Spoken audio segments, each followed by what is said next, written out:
நீங்க என்னதான் மூலப்பொருள் குறைஞ்சாலும் இப்ப நம்மளை விட சின்ன சின்ன நாடுகள்ல பெட்ரோல் டீசல் விலை குறைவா இருக்குங்கிறது ஒத்துக்கிறீங்க.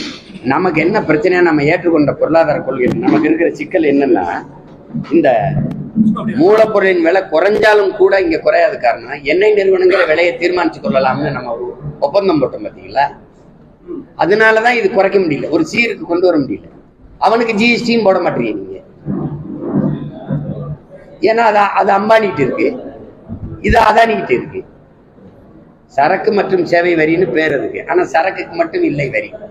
அப்ப இது யாரு முதலாளிகளுக்கான நீங்க பொருளாதார கொள்கையை வகுக்கும் போது அவங்க லாப தேவைக்கான திட்டங்களை சட்ட வரைவுகளை கொண்டு வரும்போது இது பாதிக்கப்படும். அதுதான் பிரச்சனை. அவன் மூலப்பொருளை ரொம்ப குறைச்சாலும் இவன் அதே விலையில வச்சிருக்கிறது காரணம் அதான். அவன் குறையும்போது இவன் குறைக்கணும் இல்ல, அவன் குறைக்க மாட்டான். ஏன்னா இது முதலாளியின் லாபத்துக்கு உருவாக்கப்பட்ட பொருளாதார கொள்கை. அதான் பிரச்சனை.